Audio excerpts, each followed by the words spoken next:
수강생 여러분 안녕하세요. 이번 시간은 백균 윤영님 댁 살림살이에 기록된 전라남도 장군 상금마을의 2010년 추석과 설 차례를 사례로 하여 사진과 함께 보여드리도록 하겠습니다. 제사를 올리는 분은 1940년생으로 성함은 백자균자를 쓰시고 조부모님이 신주를 모시고 있으며 이대 봉사를 합니다. 책에 백균식댁의 태코를 임천댁으로 기록하였으므로 저도 같은 호칭을 사용하겠습니다.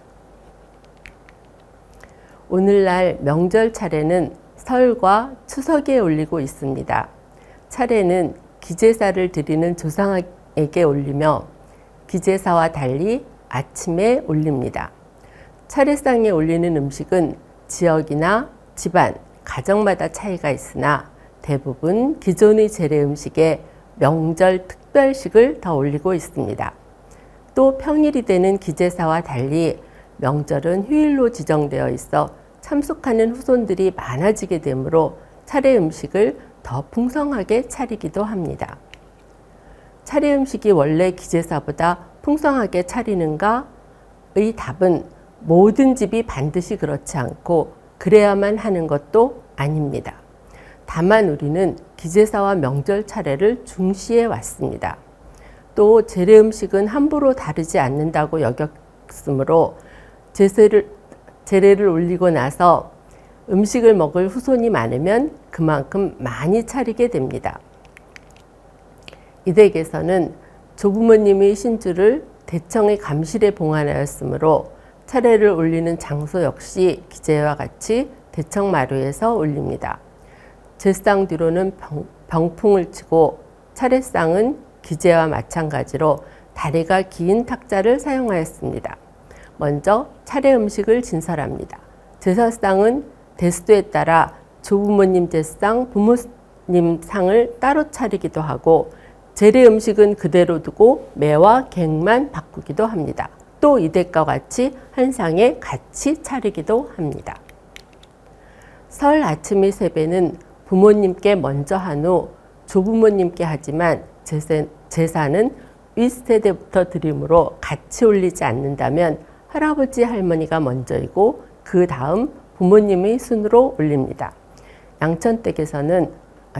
임천댁에서는 부모님과 조부모님이 기제를 올리고 있으므로 차례 역시 조부모님과 부모님께 올립니다. 이에 대하여 제사는 조부모님 먼저 올리는 순서는 이해하겠지만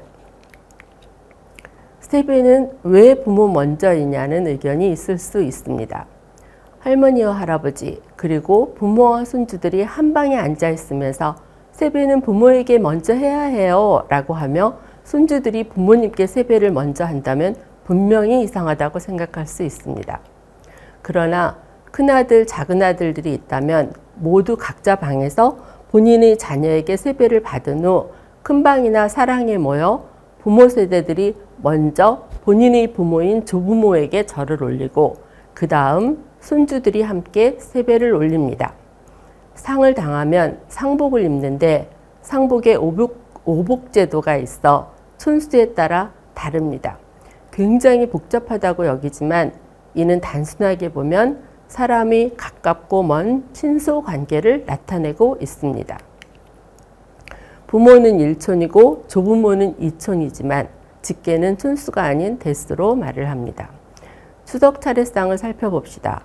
과일은 신주에서 가장 먼 쪽으로 자손들이 바라보는 첫째 줄에 놓습니다. 조율시 순서로 대추, 밤, 감, 배를 놓았는데 추석에는 제철에 바로 딴 생대추와 감을 올리고 사과와 포도를 더하였습니다. 과일 앞으로 세 종류의 나물과 물김치를 놓고 제상의 크기에 맞춰 사이사이에 세 그릇의 탕을 놓았습니다. 두 종류의 전은 상의 양끝에 나누어 올리고 꼬막도 놓았습니다. 송편 앞으로 놓인 육적과 어적은 기제의 상차림과 같습니다. 수육으로 삶은 돼지고기를 먼저 아래에 놓고 꼬치를 끼운 소고기를 위에 올려서 서쪽에 놓고 동쪽에는 어적을 올려 어동 육서의 방식으로 놓았습니다.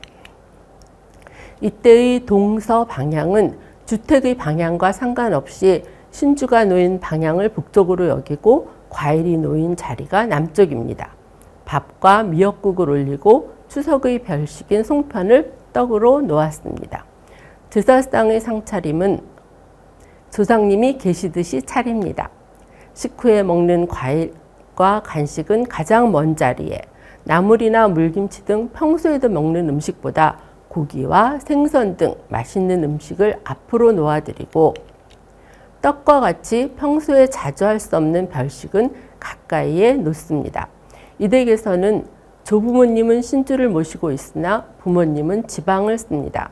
감실에 모셔두었던 할아버지 할머니의 신주독을 내려 모시고 부모님은 지방을 써서 지방함 안에 붙여두었습니다.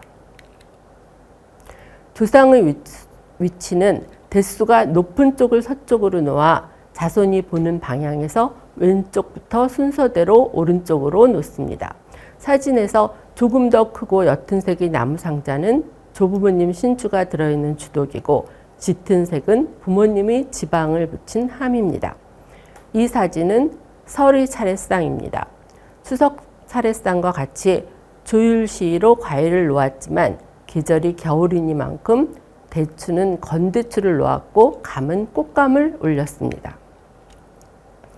한겨울인 설에는 다른 과일을 구하기 어려우므로 사과와 함께 강정을 4종류 더 올렸습니다. 나물과 탕 2종류의 전과 꼬막 등을 올리고 묵을 더하였고 게를 올렸습니다. 육적은 추석 때나 기제와 다름이 없으나 생선류는 조금 다릅니다. 조기 한 종류를 구매하여 올렸던 기제와 달리 차례에는 말려서 준비해 놓은 굵은 생선을 올립니다. 매와 갱 대신에 떡국을 올렸습니다. 이 댁에서는 안방에 자리를 깔고 성주상을 놓았습니다. 성주상은 차례상과 같은 음식을 조금씩 담아 작은 상에 차려서 둡니다. 차례 절차는 설과 추석은 차이가 없으나 기제와는 다릅니다. 감실에서 신주를 내어 제사상에 모셔옵니다. 신주를 모셔온 후에 밥과 국, 탕 등 따뜻한 음식을 올립니다. 제례 음식의 진설을 모두 마치면 모두 제상 앞에 자리를 찾아 섭니다. 차례를 시작하며 먼저 신주가 들어있는 나무 상자인 주독의 뚜껑 부분을 들어 올려 엽니다.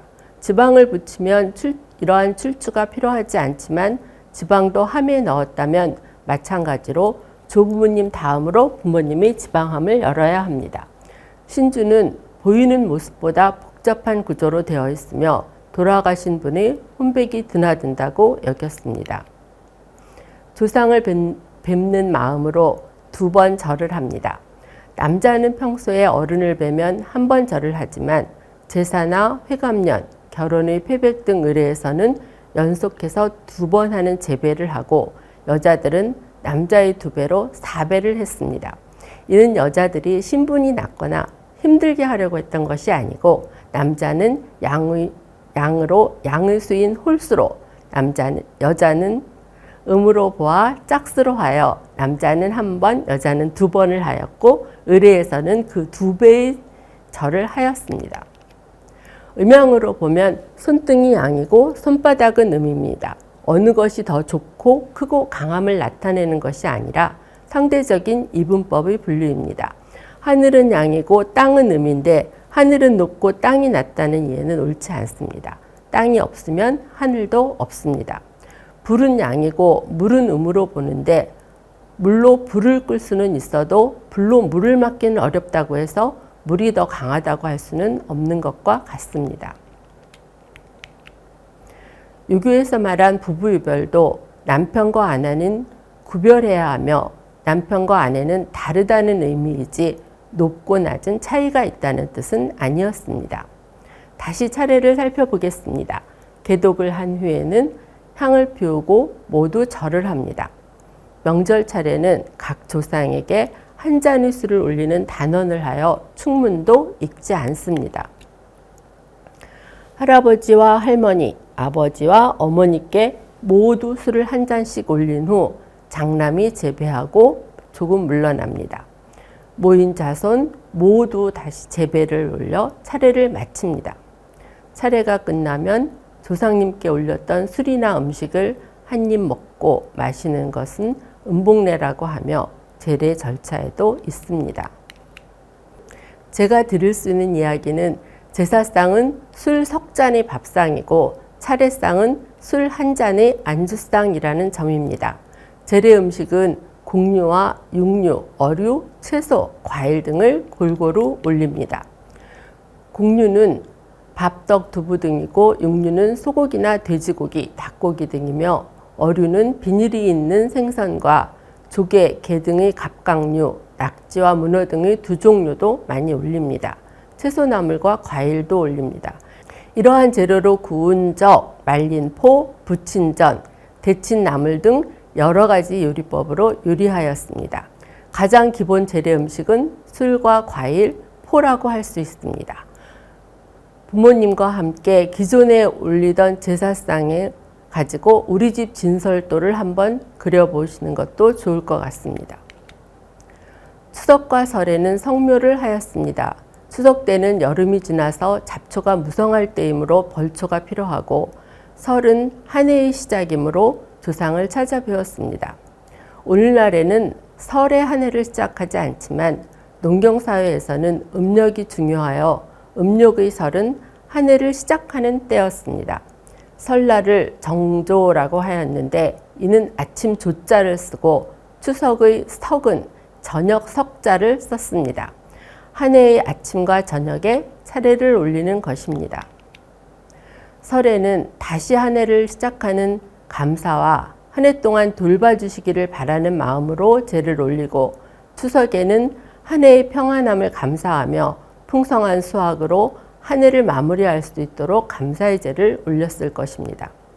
옛 어른들의 이러한 마음은 새해 첫날 한 해의 시작을 고하고 사람이 살면서 노력만으로 할 수 없는 일에 조상님의 복이 운으로 주어질 수 있다는 위로와 희망을 받았다고 생각합니다. 원하는 대로 되거나 되지 못하는 일에 조상님의 덕도 있고 탓도 있다고 하면 조금은 덜 좌절할 수 있고 희망의 여지는 더 있었던 것은 아닌가 합니다.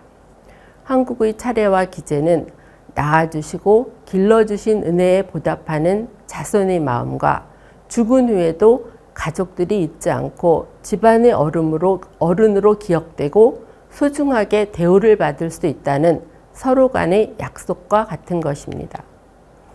크게 성공하여 가문을 빛내고 부모에게 큰 영화를 드리지 못하였어도 제사를 지내줄 자손은 소중하고 그 자손을 돌봐주고 지켜주는 조상에 대한 감사가 있습니다. 여기서 조상 제사의 시각으로 봐서 내가 죽어도 나를 기억하고 내게 정성을 다할 자손은 살아있을 때는 더없이 소중한 존재입니다. 마찬가지로 제사상에는 아무리 맛있고 좋은 음식을 올려도 드실 수 없으니 부모님이 살아계실 때 조금 더 잘해드리고 싶은 마음이 들게 될 것입니다. 반대로 생시에 다하지 못한 효도를 음식으로나마 차려드릴 기회가 제사입니다. 후회와 감사의 표현으로 제사는 그렇게 이어져 왔습니다.